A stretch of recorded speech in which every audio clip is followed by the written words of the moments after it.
Сәлеметсіздер ме, құрметті тыңдармандар, сіздермен бірге диетолог, терапевт, доктор Алмат. Бүгінгі талқылайтын тақырыбымыз гвоздика жайлы, яғни қазақша айтқанда қалампырдың өте керемет пайдасы жайлы айтып өтетін боламын.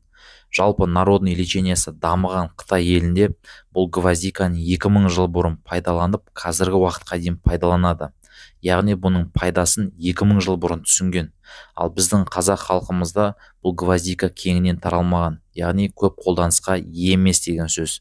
Сол себепті гвоздиканың пайдасын қазақ халқым білсін деген мақсатпен осындай қазақша контент түсірдім. Және де сіз гвоздиканың 2 бутонын немесе майын немесе гвоздиканың шайын күнделікті қолданатын болсаңыз, 1 айдың ішінде өзіңізде ағзаңызда қандай кереметтей өзгерістер болатынын байқайтын боласыз.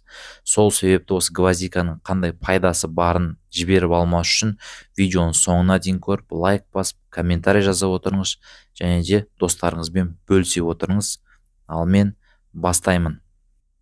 Қалампыр Индонезия мен Үндістаннан шыққан мәңгі жасыл ағаштың шеге тәрізді кептірілген ашылмаған гүл бүршіктері. Қалампыр сөзі латынның клавус сөзінен шыққан, яғни шеге деген мағынаны білдіреді.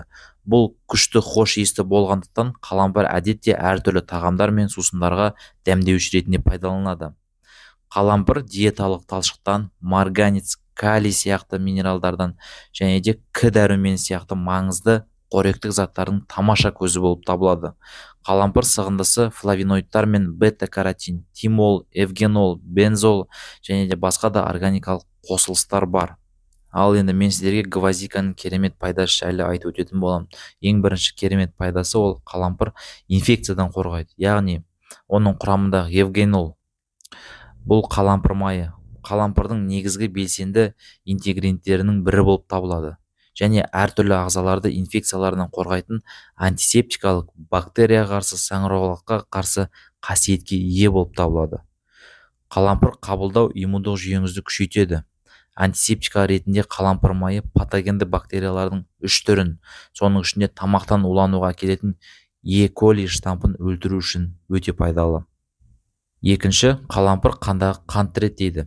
Сіз күнде 1 ай бойы күніне 2 бутон қалампырды шайнап тұратын болсаңыз, сіздің ағзаңыздағы глюкозаның деңгейін түскенін байқайсыз. Яғни бұл қантты диабетпен ауыратын науқастар үшін өте пайдалы. Ол глюкозамен қоса триглицеридтердің және де холестерин деңгейін де түсіреді. Үшінші, қалампыр ауыз қуысының күтіміне көмектеседі. Қалампыр микробқа қарсы қасиеттеріне байланысты ауыз қуысын күту үшін тамаша. Эвгенолды тіс ауруы, жақ ауруы, қызыл иектің ауруы және де ауыздан жағымсыз иісті кетіру үшін қолдануға болады. Және зерттеулер қалампыр сығындысы тіс ауруын тудыратын бактерияларға қарсы, яғни кариеске қарсы қызмет көрсететіні белгілі болды. Үндістанда стоматология қоғамының журналы 21 күн бойы құрамында қалампыры бар шөптен жасалған ауыз шайқағышты пайдалану қызыл иектің денсаулығын жақсартып, ауыз қуысындағы бактерияларды азайтатыны анықталған болатын. Төртінші, қалампыр жөтелді басады. Қалампыр майы қақырық түсіретін дәрі ретінде әрекет етеді және жөтел сияқты жоғарғы тыныс жолдарының ауруларын емдеуге тиімді болуы мүмкін. Қалампырды ұсақтап шайға қайнатуға болады.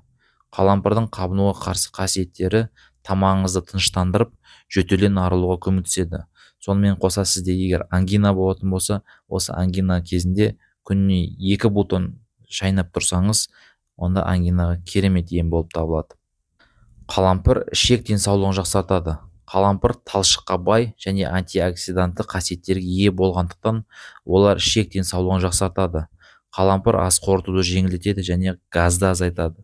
Эвгенол асқазанның шырышты қабаттары жұқа және зақымдалған кезде пайда болатын ойық жаралармен байланысты ауырсынуды жеңілдетуге және де сол жараның кетуіне көмектеседі. Қалампыр сығындысы бойынша қосымша зерттеулер асқазанның шырышты қабығында шырыш шығаруын күшейтетінін көрсетті.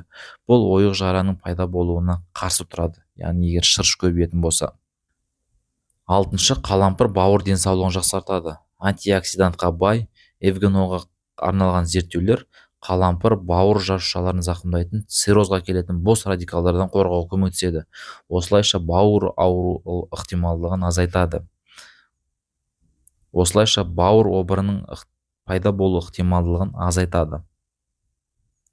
Жетінші, қалампыр ауырсынуды және стрессті жеңілдетеді.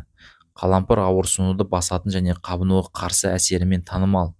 Қалампыр майын лосьонды пайдалану немесе оларды шайға қайнату остеоартрит пен ревматоидты артритке байланысты бұлшықеттер мен буын ауырсынуын жеңілдетеді. Сүтпен араласқан қалампыр ұнтағы бас аурулары кезінде өте тиімді. Қалампыр сығындысы бойынша зерттеулер кезінде осы тышқандарға жасалған зерттеуде ол тышқандардағы стрессті азайтқан. Оны қалай анықтады десеңіз, стресс бар жоғын ол жерде стресс гормонының деңгейін қарап білуімізге болады.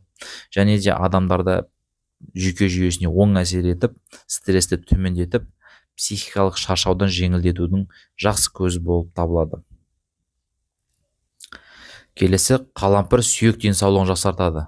Қалампыр марганецке толы, ол сүйектердің құру үшін кальциймен бірге жұмыс істейтін минерал. Бір шай қасық қалампырдың құрамында ұсынылатын марганец мөлшерінің 50%-нан астамы бар.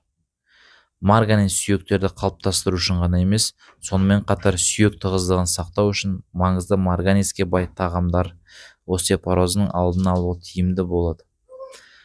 Марганец сүйектерді қалыптастыру үшін ғана емес, сонымен қатар сүйек тығыздығын сақтау үшін де маңызды марганецке бай тағамдар, яғни остеопороздың алдын алу үшін тиімді болып табылады.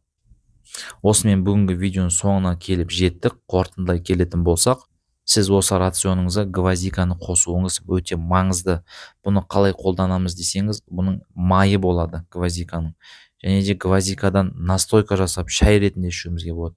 Немесе күніне 2 бутон гвоздиканы шайнауымызға болады. Осылайша ішке қабылдауымызға болады.